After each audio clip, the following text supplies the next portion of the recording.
When I moved to Forest Park, I got involved with the Historical Society, and what I would do is when I had to write an article for the newspaper, I would come to the Historical Society and go through their cabinets and find these folders full of information or newspaper clippings that would tell me all about the fire department or all about the police department, whatever I had to write about, and it was a very helpful resource for me. So when I later became a board member of the Historical Society, I was just going through the collection on my own, and I came across a folder that was labeled Racism in Forest Park. And that was an irresistible subject matter, so I started reading the file. And the dominant article in the file was one talking about a black family that was harassed back in 1975.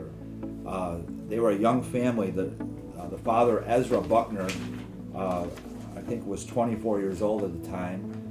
He was a life insurance salesman and also was a producer in the music business.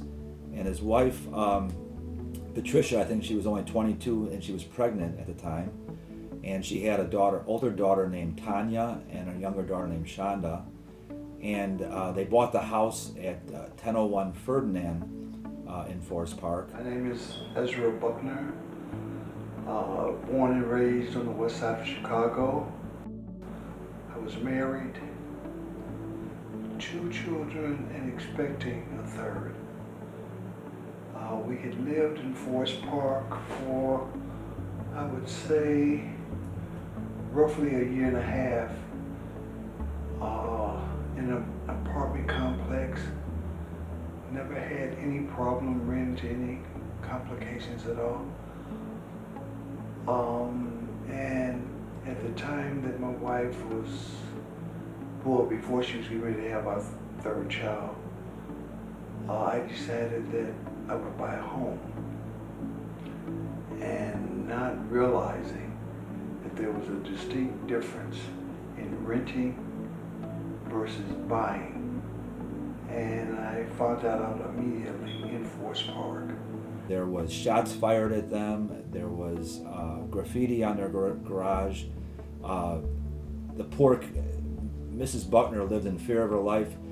She would not allow the children to play outside. They could not play outside under any circumstances. So they were like trapped inside their house, living in fear. And finally what happened was this story appeared, and it talked about a brick just missed Shonda's head when she's in the house. Mr. Buckner received help from this Italian-American security guard, Mike Chiappetta. So Mike Chiappetta knocks on his doors and volunteers as guards to guard the house around the clock. I was right on the corner there, and I heard the reporter say that this black family just moved into Forest Park, and they were being bricked. Bricks were thrown through their window. There was some kind of fire in the back, and they asked the police chief. They asked the police for more police protection, and he said hire a security firm. And it was like, we have no money to hire private guards. And Mike decided that he and his guards were going to protect the house for free, for as long as it took for the Forest Park police to step up and station a squad car. So I guess that's why I was hired, because I couldn't do anything, because I wasn't a copper at the time, and I was just a private security contractor and a private detective. But I could, but you really can't do anything unless you have a client. So then I had a client. I said, you don't even have to pay me anything. There was an individual that lived right next door to me. Mm-hmm. But he lived in the coach house in the building, the house next to me. And I found out it was him. I can't recall his name, but it was his, I believe, either son, nephew, but he was definitely a relative, which was a younger youth or a teenager that he had gotten to start or to harass my family as well as myself with graffiti, broken windows. When I would be out, or my wife would be out in the backyard cutting or watering the grass, they would do drive-bys, and we would get the nasty slurs of the N-word as they speeded by. And I'm not saying that they were the only ones, but I think that they were the initial start of it. And then it just sort of caught on. It became, at least the way I feel, it became a thing to do when they didn't have anything else to do. Or if they wanted some laughs, some jokes, and have a good time, let's go harass the Buckners. So Mike pulled out his detective badge and said, "If you throw the rocks, I'm going to shoot you. I have backup coming. I think you should get out of here." And so the boys put down the rocks and dispersed. And then he knocked on Ezra Buckner's door, and Ezra came to the door, and Mike offered to guard the house for free. And he said Ezra had the most relieved look on his face, that somebody was stepping up for him like this. And he just remembers seeing Shonda was 3 years old at the time, Tanya was 6. He met Patricia and so forth. And so Mike and his guys, they sat in their cars or they walked up and down on the sidewalk. Well, the Forest Park cops came, and they were very upset these guys were there, and they accused them of carrying weapons, but none of his guards were armed, so that they couldn't do that. So Mike remained on duty into the evening in front of the Buckner's house. That night, a brick or a rock was thrown through our dining room window. I can't remember if it was my mom or my dad who swooped me up, but I remember hearing the glass crash.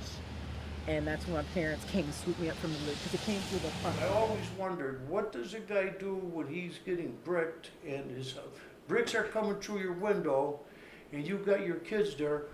Where do you go? I got a call the third evening saying, from my wife telling me that the garage graffiti had been written on the back of the garage. And I said, "Well, what's wrong?" She said, "Well, the N-word had been written in paint, red paint, in, get out." And I said, "Well, look," I said, "let me make some calls." I said, "Call the police department there in Forest Park and make them aware of it, and have them to write up a report." And she did that, and then I called some community activists, people that I knew, and Dick Gregory was an associate of mine, and I knew him through my sister, and he was in town on some speaking engagements. So I gave Dick a call, Mr. Gregory, and I asked him could he possibly help me in the situation that I had put my family as well as myself into by going to the police authorities as well as the FBI, because we really didn't feel that we was getting a total commitment and cooperation from the Forest Park police. There was shots fired at them. There was graffiti on their garage. The poor Mrs. Buckner lived in fear of her life. She would not allow the children to play outside. They could not play outside under any circumstances. So they were like trapped inside their house. When I initially talked to Mike on the phone, the biggest thing that struck me was that this guy had stuck his neck out back in 1975 for strangers that he didn't even know, and that he was able to cross a racial divide that no one else was crossing, and that he paid a great personal price for what he did. His involvement, his concern meant a great deal to me, and the mere fact that he was white, you know what I'm saying? I said, I said to him as well as to myself, he's got to be God sent, you know what I'm saying? Just to show the compassion and to display it and to do and offer the things that he did. You know, I mean, he has a very special place, even to this day in my heart. Forest Park Police believed that Mr. Buckner was an agent of Operation Push, and that he was some kind of an agitator or instigator who was trying to create racial change in Forest Park. So the perception of the police was that he was trying to cause racial resegregation in Forest Park. Like used to call it blockbusting back then, when one black family would move on the block, and then the white neighbors would leave. Because everybody, I tell you, at that time it was war between black and white. In Chicago, it was war. It was boundaries. If you get caught, they beat you up. If they get caught in your neighborhood, they get beat up. And I'm talking about bad stuff too, killings too, big time beatings. It was bad. It was very, very bad. And that's why the incident created a lot of trouble in my life because I was labeled a nigger lover. I was a blockbuster. So my plan was, I thought, I want to bring Ezra and Mike together for a reunion in front of the house. This is going to be great. They haven't seen each other in all these years, and I worked on trying to set that up.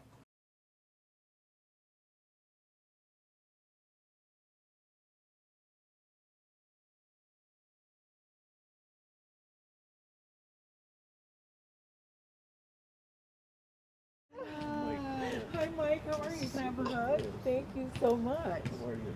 Nice to see you. Nice to see Do you remember who I am? Yeah, sure.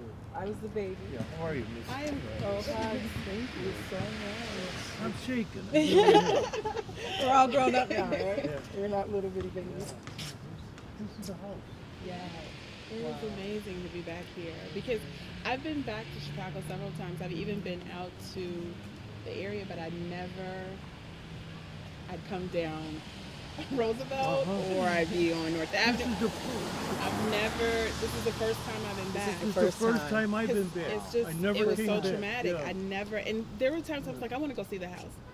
And I wouldn't do it. Something told you, like I froze up whenever I came here. Yeah, I never it came just, by it this was house. hard. It was First really, time really in 36 hard. years. You guys remember Mike coming over or no? I do. I don't. I don't remember when he first came, but I remember him coming over, and I remember him sitting in front of the house. Yeah. I remember that. And the funny thing is, I never thought about the black element in this thing.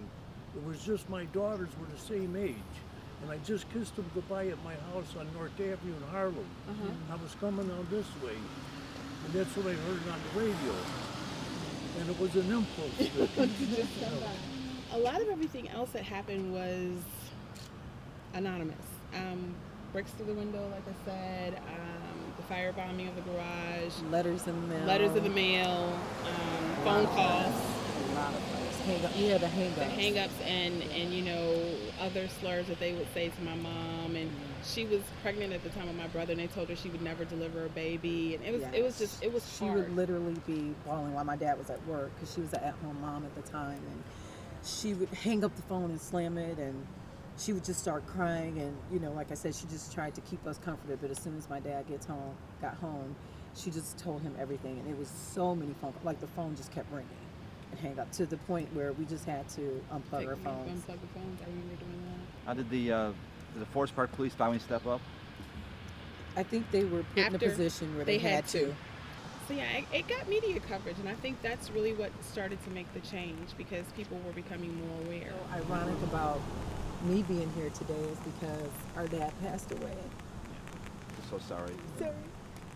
We just lost our dad, and when I got up to speak, I actually mentioned this house because I was so proud of my parents for being the first black homeowners in Forest Park, Illinois. So it's so ironic that I'm standing here today, and we actually got in touch with each other, and I'm here. And I just spoke about this about a week and a half ago. Oh, A week and a half ago. Not even knowing I would be standing here today. So it's just, It's amazing to me. Yeah, my dad, he was a fighter. And that's one of the things that I love that he instilled in me, and I try to instill in my kids is never take no for an answer. If someone tells you no, then you find a way to get around that, or you find the next person, and you keep going until you exhaust every recourse known to man. But you never take no for an answer, and you fight for what you believe in, and you do what you know is right. And I really don't know how to do it any other way because of that. Wow. After Ezra Buckner passed away, his family was in a certain amount of turmoil, and I continued to reach out to Shonda and Tanya and Patricia, but I could not get any more interviews with them. So I decided to try to contact some other family members. So I read Ezra's obituary, and it listed his two sisters. One is Nellie Prestwood, who lives in Beverly Hills, California, and the other one is Ahuva Gray, who lives in Jerusalem, Israel. Ezra was very lively, energetic, and goal-oriented. And any goal he set for himself, he accomplished. And he was the first person in our home to have a job. Ezra was really one of the first kids in our family to get a job. He was a hard-working young kid that actually got a young lady pregnant, Pat, at a very early age. And he decided not to go to school, but to get a job and take care of his family. And so this young person at that age bought a house out there in the area. Okay, Ezra called me and he was quite upset and really in a state of panic about how to protect his family in this situation and what would they do and where could he go with this situation. So I suggested that he call Dick Gregory or call Jesse Jackson to see if they could assist him, because that was the only thing I could think of that would help my brother. And I thought that if we could get the press involved and Dick and Jesse involved, that we could, could actually avert all this madness that was going on with that. A life-changing experience for you? Life-changing, no. But a very knowledgeable and eye-opening experience, yes. It just made me more aware of a lot of things had changed in this country, but still a lot of things remain the same. Was this a life-changing experience for you? It was life-changing. I mean, nothing bad happened. I can't say I suffered because of this, a good Samaritan gone bad and all that. No, I can't say that. But what it did do, it made me hate the police. And for about a year and a half afterwards, it made me feel very conscious of civil rights. More so than I was, because I never even thought about civil rights. I never even thought about equality, because it was always the same with me, because we were Italian. We never considered ourselves white. When people would say, we never considered ourselves white for some reason when I was a kid. You know what I mean? Then later on, we learned more hatred, and we learned more later on in life than when I first started life. I pray for America every day here in Jerusalem. And the reason I do that is because the America that I was born in doesn't exist anymore. And it is so painful to see what is going on in America today. Well, I've been working on this for about 4 years now, I'd say. And the story continues to fascinate me because Ezra Buckner is such a remarkable character. His family informed me that he operated a restaurant on the south side called Ezra's for a while. Mike Chiappetta said he guarded the property across the street from Ezra's restaurant, so he was familiar with it. So to see some of the connections that developed out of this, and I just think it teaches a lesson to show that the courage of Mike to come forward, and that so many communities in America were struggling with the same problem. this is not unique to Forest Park. This happened in Oak Park. It's happened in any number of communities. Okay, but I think it's something that we believe we live in post-racial times or something. But I think it's there's still an undercurrent of racism in this country, and I just think we still need to address it. And this is a dramatic example of what can happen to an innocent family that all they wanted was the American dream, to own a house, and they end up living through this hell where they're prisoners in their own house. Like, as much as I love Forest Park, I think this story needs to be told, and that's why I've done all the research and investigation about what happened to the Buckners.